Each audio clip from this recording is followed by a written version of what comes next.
అందరికీ నమస్తే అండి. Welcome back to tree media food.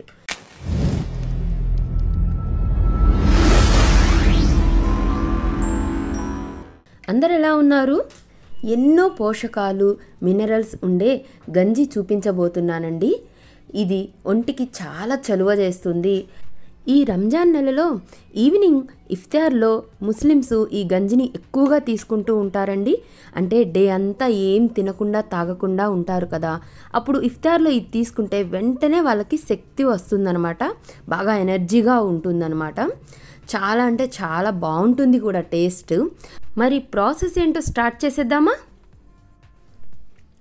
ముందుగా 1 కప్పు బియ్యం రవ్వ తీసుకున్నాను. ఈ బియ్యం రవ్వ అనేది సూపర్ మార్కెట్స్లో ఇప్పుడు బాగా అవైలబుల్ ఉందండి. ఒకవేళ మీకు అవైలబుల్గా లేకపోతే ఇంట్లోనే ప్రిపేర్ చేసుకోవాలనిపిస్తే బియ్యంని బాగా శుభ్రంగా కడిగేసి ఆ బియ్యాన్ని ఆరబెట్టుకొని ఆ తర్వాత లైట్గా దోరగా వేయించుకొని తర్వాత మిక్సీ పట్టేసుకుంటే రవ్వ తయారవుతుందండి. అలా అయినా చేసుకోవచ్చు అనమాట. కానీ ఇప్పుడు మార్కెట్లో అవైలబుల్గా ఉంది కాబట్టి నేను డైరెక్ట్ తీసుకొచ్చేసుకున్నానండి. ఇది బియ్యం రవ్వ 1 కప్పు తీసుకొని కడిగి నానబెట్టేసుకున్నాను అనమాట. తర్వాత 1 కప్పు సన్నగా తరిగిన ఉల్లిపాయలు, 1 టమాటా సన్నగా తరిగానండి, అండ్ ఒక 2-3 పచ్చిమిరపకాయలు, 1 బీన్స్ కూడా 1 అరకప్పు తీసుకున్నానండి. అక్కడక్కడ క్రంచీగా తగులుతుంటే బాగుంటుందన్నమాట. క్యారెట్ ముక్కలు కూడా తీసుకున్నాను. క్యారెట్ని కూడా సన్నగా తరిగి తీసుకున్నాను. పుదీనా కొత్తిమీర కూడా సన్నగా తరిగి తీసుకున్నాను అనమాట. ఇప్పుడు ఇంకా స్టవ్ ఆన్ చేసేసి మందంగా ఉన్న ఒక కడాయి కానీ గిన్నె కానీ పెట్టేసుకోండి. 5-6 టీ స్పూన్ల ఆయిల్ వేసుకోండి, అంటే 1/2 కప్పు వరకు అన్నమాట. ఆయిల్ హీట్ అయ్యాక ఒక 4-5 లవంగాలు, 2 యాలుక్కాయలు, కొంచెం దాల్చిన చెక్క వేసేసి అలా కొంచెం చిట్పట్ అన్నాక ఇప్పుడు మనం కట్ చేసి పెట్టుకున్న ఉల్లిపాయ ముక్కలు వేసేసేయండి. ఉల్లిపాయ ముక్కలు 1 నిమిషం అలా కొంచెం వేయించేసి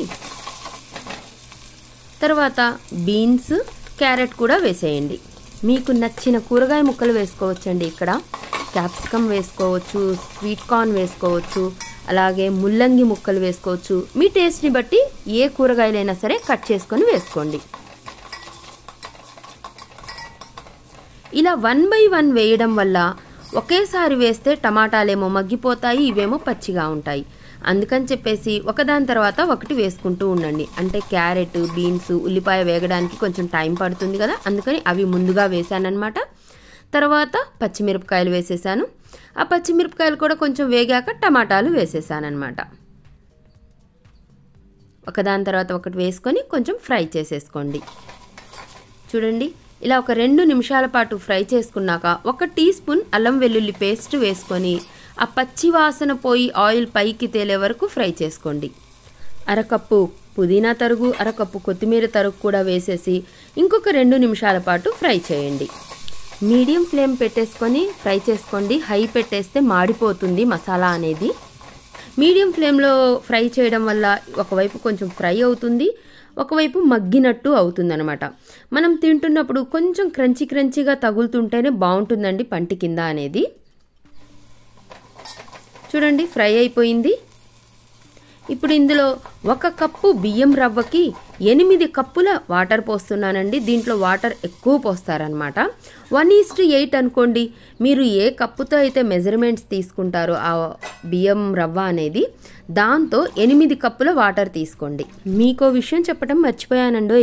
కప్పు రవ్వే కదా అని చెప్పేసి చిన్న గిన్నె పెట్టుకున్నారు, పెద్ద గిన్నె పెట్టుకోండి. ఎందుకంటే 8 కప్పుల వాటర్ పోస్తున్నాము అంటే చాలా పెద్ద గిన్నె కావాలన్నమాట. రుచికి సరిపడినంత ఉప్పు వేసుకొని మూత పెట్టి ఎసురు వచ్చే వరకు వెయిట్ చేద్దాం. ఎసురు వచ్చేసిందండి. ఇప్పుడు ఇందులో మనం కడిగి నానబెట్టుకున్న ఆ బియ్యం రవ్వ ఉంది కదా, ఆ బియ్యం రవ్వ దీంట్లో వేసేద్దాం. ఆ బియ్యం రవ్వలోని వాటర్ తీసేసి వేసేసేయండి. మొత్తం వేసేసి బాగా కలుపుకుంటూ ఒక 5 నుంచి 10 నిమిషాల పాటు ఉడికించుకోండి. ఇది త్వరగా ఉడికిపోతుందండి. అది నూక కాబట్టి మెత్తగా అయిపోతుందండి, త్వరగా అయిపోతుంది అనమాట. ఇది చాలా అంటే చాలా హెల్త్కి మంచిదండి.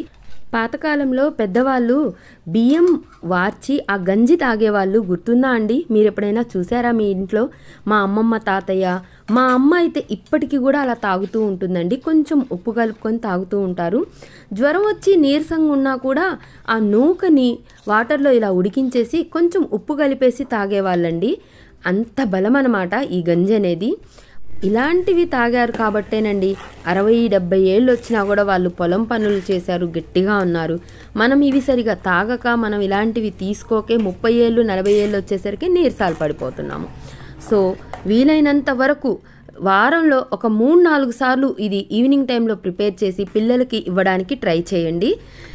ఒక 10 నిమిషాలు ఉడికాక దగ్గర పడిపోతుందండి. అప్పుడు ఇంకా స్టవ్ ఆఫ్ చేసేసుకోండి. ఒకసారి అలా టేస్ట్ చేసి చూడండి. మీకేమన్నా ఉప్పు తక్కువగా అనిపిస్తుంటే ఉప్పు కలుపుకోండి. ఈ గంజితో పాటు కారపు బూందీ వేసుకొని తింటుంటే ఉంటుందండి, సూపర్గా ఉంటుందండి. ఇదిగోండి ఇలా వీడియోలో కనిపిస్తున్నట్లు అప్పటికప్పుడు వేసుకొని మాత్రమే అది తాగాలన్నమాట. ముందే వేసేస్తే ఆ కారపు బూందీ మొత్తం మెత్తగా అయిపోతుంది. అందుకని సర్వ్ చేసే ముందు అప్పటికప్పుడు ఆ కారపు బూందీ అనేది ఇలా పైన చల్లండి. ఆ తర్వాత ఈ గంజిని తాగేసేయండి. చాలా అంటే చాలా ఎనర్జెటిక్గా అనిపిస్తుందండి ఇది తాగిన తర్వాత. ఈ సమ్మర్కి బాడీని కూల్ కూడా చేస్తుందండి. మరి ట్రై చేస్తారా మీరు కూడా? ట్రై చేసి ఎలా వచ్చిందో నాకు కింద కామెంట్ బాక్స్లో చెప్పండి. నా వీడియో కనుక నచ్చినట్లయితే లైక్ చేయండి, షేర్ చేయండి, సబ్స్క్రైబ్ చేయండి. థ్యాంక్ యూ సో మచ్ అండి. Thank you.